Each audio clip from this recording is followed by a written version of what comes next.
Bem-vindo ao meu canal do YouTube. Além do meu papel como facilitador, aí, como uma pessoa apaixonada por desenvolvimento humano, como um executivo, que são assuntos que eu trato bastante no meu canal aqui do YouTube, falando de psicologia positiva e de outros assuntos. Num lado mais pessoal, talvez você não saiba, mas eu tenho morado aqui, estou morando aqui nos Estados Unidos há quase 4 anos. E eu fiz um vídeo há um bom tempo atrás, até eu estava num hotel também, como agora, que eu vou deixar o link aqui em cima para você assistir, falando sobre como estava sendo a minha experiência em morar nos Estados Unidos. Aquilo lá foi provavelmente quando eu estava aqui há um ano. Agora eu fiquei pensando, falei, poxa, estando aqui há quase 4 anos, está na hora de fazer de novo. E, por sinal, eu nem assisti o vídeo anterior, tá? Então eu vou deixar com você aí essa missão de assistir o vídeo anterior, assistir esse e comparar um pouco o que mudou no meu discurso, o que mudou no meu jeito de encarar essa experiência aqui nos Estados Unidos. E é legal sentir porque eu acho que todo mundo que muda para um país de fora do Brasil vai notar isso. Quer dizer, não adianta a gente achar que vai para um país e vai ter uma vida assim estável do início ao fim, do primeiro dia até o último, que pode ser 2 anos ou pode ser 50 anos. É uma montanha russa, uma montanha russa. Mas para mim, pelo menos, eu acho que o ponto de virada foi o segundo ano. Depois que a gente já estava aqui completando 2 anos, eu comecei a notar uma certa estabilidade.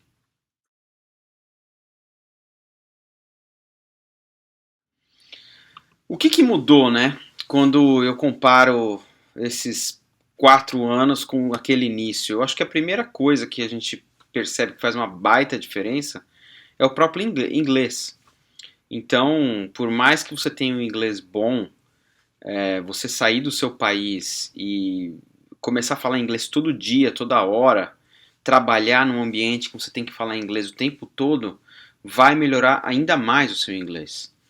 E vai te trazer uma situação de conforto, uma situação de tranquilidade. Eu lembro que nos primeiros meses, 2, 3 meses, eu chegava em casa com a cabeça desse tamanho, com a cabeça pesada, cansado, porque eu tinha que traduzir, eu tinha que pensar em português para depois traduzir para inglês. E depois de um tempo, acho que para mim o ponto de virada em relação ao idioma foi 6 meses por aí, comecei até a pensar automaticamente em inglês. Mas, para minha surpresa, depois de 2, 3, 4 anos, o meu inglês continuou melhorando. E chegou num ponto agora recentemente em que eu comecei a acordar de manhã, lembrar do meu sonho, lembrar daquilo que eu estava pensando, o que aconteceu no meu sonho, e eu percebi que muitas vezes eu estava sonhando em inglês. Então foi uma coisa muito interessante falar, caramba, meu, eu acho que já está virando algo natural mesmo. E isso é muito legal, porque isso te dá muito mais confiança para você viver uma vida plena num país que fala a língua inglesa. Acho que a língua é o principal caminho para você entender a cultura do país, para você abraçar aquele país por inteiro.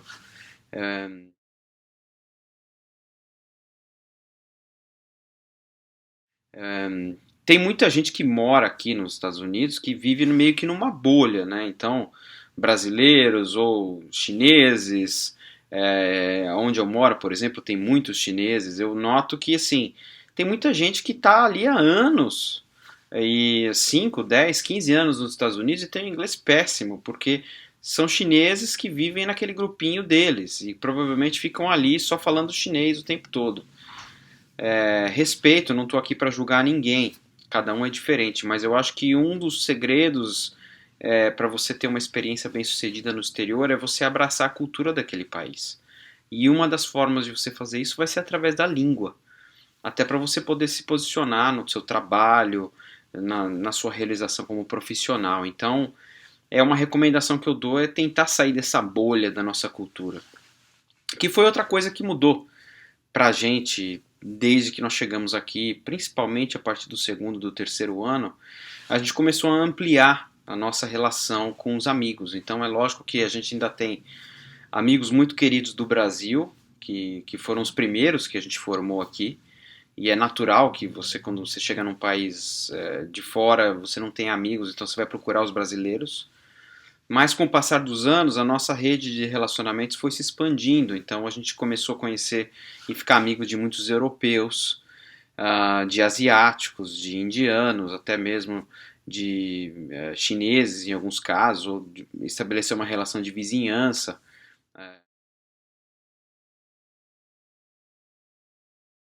E os americanos, como é que fica a questão dos americanos? Isso é uma pergunta que eu recebo às vezes, porque tem essa noção, acho que a gente tem um pouco esse pensamento, estando aí no Brasil, de que, puxa, os americanos são muito sérios, são muito fechados, são muito na deles.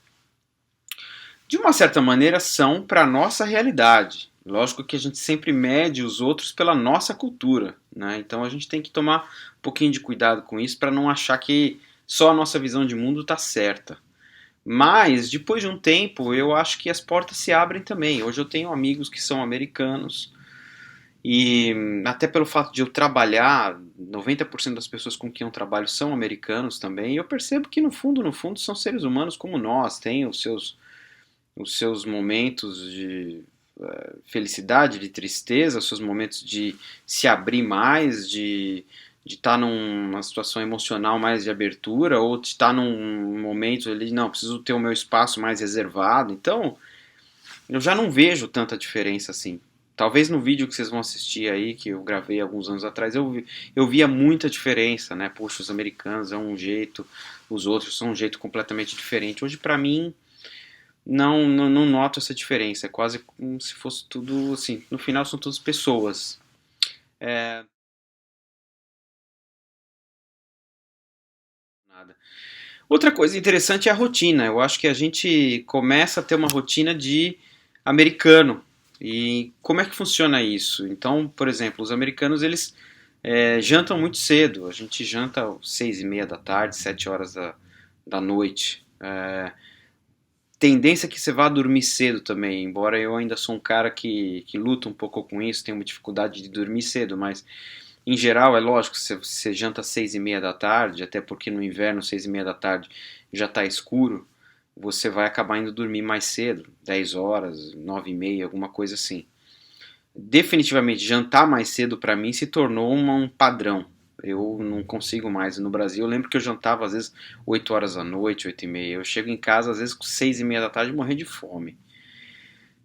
Então essa é uma rotina que a gente adaptou, que a gente, putz, hoje quando a gente vai pro Brasil, às vezes de férias, a gente chega lá e fala, nossa, tá na hora de jantar, que horas são? São 6:30 da tarde.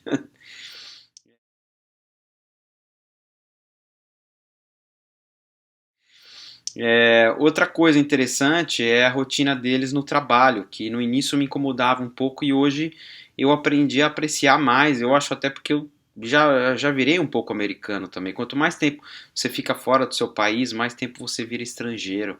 E acho que não tem nada de errado nisso, isso é até algo bom. Na rotina do trabalho, uma palavra que vem muito forte para mim é produtividade. Eles são muito produtivos, a gente acaba sendo mais produtivo aqui, porque é, você tem outras rotinas, quer dizer, almoçar, por exemplo, a gente almoça em 20 minutos, em meia hora, às vezes come um lanche, alguma coisa, não é que você vai comer hambúrguer todo dia, né? Ninguém aguenta hambúrguer todo dia, mas você compra uma salada, um lanche assim mais saudável, um lanche de atum, alguma coisa assim, e come ali em 20 minutos e tudo mais. E no início isso me incomodava muito, porque eu também fui criado nessa ideia do Brasil de que, poxa, o almoço é um momento sagrado para a gente parar, para almoçar, ter ali 45 minutos, uma hora de almoço para bater papo, de preferência falar de outras coisas, que não seja trabalho e tudo mais. E hoje em dia eu vejo a vantagem disso também. Ainda sinto falta desses almoços brasileiros, até sinto, mas às vezes faço, sei lá, uma vez por semana, ao invés de fazer todo dia. E vejo a vantagem dessa coisa mais de um almoço mais corrido, que é o que? Sair mais cedo. Porque você consegue fazer as coisas acontecerem, você consegue produzir mais. Então, quando dá 5 horas, 5 e pouco, você vai embora. Até porque, aqui, diferente do Brasil, você não consegue ter uma empregada doméstica, você não consegue ter, muitas vezes, uma ajuda em casa. Que eu acho até bom, por sinal, né? Porque diminui as desigualdades sociais que a gente vê tanto aí no Brasil. Então, gente, por mais que você tenha trabalho para fazer, 5 e pouco, você tem que sair de casa, porque você tem que chegar em casa e tomar conta das coisas. Para quem tem filhos, tomar conta das crianças, organizar a casa, fazer o jantar, enfim. Então deu 5, 5 e meia no máximo, tá todo mundo indo embora.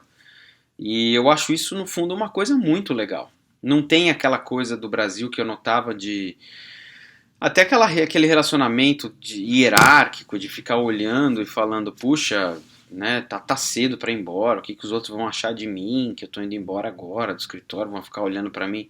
Não, todo mundo pega e vai embora. Então você vai ficar sozinho ali no escritório, né?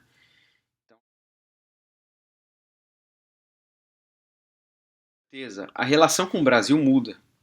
E assim, eu vou contar a minha história, mas eu conheço brasileiros que estão aqui há muitos anos e que até hoje falam, poxa, o que eu mais quero é voltar para o Brasil, sei lá, vou me aposentar no Brasil, ou o meu sonho é voltar para o Brasil e sei lá, eu acho que as pessoas têm que tomar um pouco de cuidado para não ficar nessa de assim, tô aqui e não tô, sabe?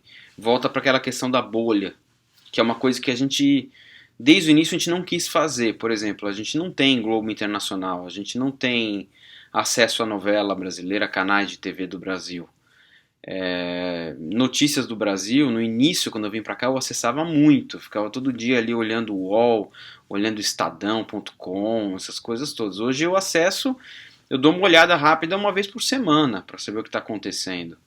Isso me fez muito bem quando eu comecei a mudar essa rotina, porque me fez estar presente aqui, né? E não no sentido de, poxa, você não presta mais atenção no seu país de origem, você não está mais nem aí com o Brasil, não é isso, mas é eu criar certas rotinas para que eu esteja inteiramente aqui, nessa realidade dos Estados Unidos. Então a relação com o Brasil mudou nesse sentido, deixou de ser aquela coisa assim, ai, a saudade do passado, puxa, mas era tão bom, olha só que legal, tal coisa, para ser uma coisa assim, peraí, deixa eu começar a olhar quais são as coisas boas que existem aqui nos Estados Unidos, abraçar essas coisas boas, aprender com essas coisas, estar disposto a recomeçar em alguns sentidos, e com o Brasil manter uma relação boa, claro, porque minha família está no Brasil, a minha família expandida, pai, mãe, né, irmão, e, ao mesmo tempo, lógico, vamos passar férias no Brasil, vamos lá, mas já não tem mais aquela coisa de passar férias no Brasil, que no primeiro ano a gente sentiu isso de falar, puxa, ai, a gente está passando férias, mas será que a gente fez a coisa certa de ir para os Estados Unidos? Será que a gente não deve voltar para cá? Hoje em dia, quando a gente passa férias no Brasil, é muito mais assim, pô, estamos aqui de férias para curtir, para ficar com a família, para ver os amigos, para curtir o Brasil em si, mas a nossa casa é lá nos Estados Unidos. Então a relação com o Brasil muda, mas para mudar você tem que criar rotinas para que você se permita viver num país diferente. Porque senão é aquela coisa que eu falei que não, por sinal, não são só os brasileiros. Eu dei o exemplo dos chineses aí. Você vai ficar 20 anos nos Estados Unidos dentro de uma bolha em que você não vai falar o idioma dos caras, em que você não vai entender a cultura dos caras e que você vai ficar ali assistindo a programação do Brasil, sabendo muito mais o que está acontecendo no Brasil do que o que está acontecendo nos Estados Unidos. Então, se você não criar um jeito de sair fora dessa bolha e se permitir viver plenamente aqui, aí eu acho até injusto você chegar numa decisão de falar, olha, depois de alguns anos, falar, pô, realmente valeu a pena, não valeu, né? E que é normal. Eu acho que todo mundo tem que chegar nessa conclusão. Eu acho que morar fora não é para todo mundo, não é fácil, o início é muito difícil. Então, se você está assistindo esse vídeo e tem aquela idealização, ai, o Brasil tem tantos problemas, eu quero sair do Brasil, e os Estados Unidos é um país desenvolvido, ou então posso ir para a Europa e tudo mais, cuidado porque tem muita idealização nessa história também, tem muito conto de fadas. Vir para cá tem, assim, você vai deixar sua família à distância, você vai recomeçar muita coisa da sua carreira, você vai ter um histórico em que, assim, ninguém vai te conhecer aqui. Por mais que você tenha uma carreira estabelecida no Brasil, aqui você é mais um. E por sinal, essa é muito a cultura americana também. O que você fez fora dos Estados Unidos, profissionalmente, não vale quase nada. E não é só comigo que eles me tratavam assim no início, porque agora eu já estou num momento de conquistar meu espaço, mas eles tratam todo mundo assim, quer dizer, porque a mentalidade dos Estados Unidos é muito voltada para dentro. Então você pode ter feito, fiz A, B, C no Brasil, ou na Austrália, ou na Indonésia, sim, tudo bem, mas não importa muito para eles. Então, cuidado com essas idealizações de achar que é só mil maravilhas. Não é fácil. Mas, se você criar essas rotinas que te permitam abraçar a experiência com tudo que você tem, aí você sim, depois de alguns anos, você pode sentar e fazer uma análise e olhar e falar, putz, vale a pena ou não vale a pena? Vou voltar ou vou ficar mais, né? É isso, tá? Pra gente tá valendo a pena, o nosso plano é continuar aqui, mas eu quero dizer que não é para todo mundo. E também não tem nada de errado, não tem nada de negativo se você falar, olha, depois de um tempo vou voltar pro Brasil, e beleza, né? Não tem. A felicidade é cada um que encontra a sua felicidade aqui. Então você pode ser muito mais feliz no Brasil ou num país A, B ou C do que um brasileiro aqui nos Estados Unidos, né? Lógico que tem todos os fatores externos, mas você, com seus fatores internos, adaptado no país em que você está, é o que mais conta. Então, é isso. Um vídeo curto aqui para compartilhar um pouco no lado mais pessoal hoje, como é que está sendo a experiência da minha família, quase 4 anos aqui nos Estados Unidos. Se você tem alguma dúvida, acessa meu site, eu vou deixar o link aqui embaixo. Escreve para mim, tem o meu e-mail lá no meu site para você se contatar. E se inscreve aqui no canal, porque eu falo de Estados Unidos, falo da vida aqui, mas o meu foco principal também é falar muito de psicologia positiva, de ontologia, de desenvolvimento humano, né? Sem usar fórmula mágica, mas aproveitando um pouco da minha experiência como executivo, já em 3 países e tendo viajado para mais de 30 países, e também a minha experiência como um aprendiz, porque ao mesmo tempo em que eu sou, por exemplo, um coach, eu também sou um coachee, né? Eu também recebo coach de outras pessoas, eu me coloco também sempre como um aprendiz em várias áreas da vida, então não estou aqui para ficar dando aula para você ou para ficar pintando de bonzão aqui, ou chegou o senhor iluminado, o senhor sabe tudo. Acho que essa é uma das belezas desse canal também, de eu ser bem honesto e falar, poxa, certas coisas eu posso, acho que agregar algo, certas coisas eu sou um aprendiz, eu sou um iniciante. Então, bem-vindo a essa jornada de te conhecer mais aqui no meu canal e a gente mantém contato. Se inscreve aqui no botãozinho para receber as notificações aí dos meus vídeos. Um grande abraço.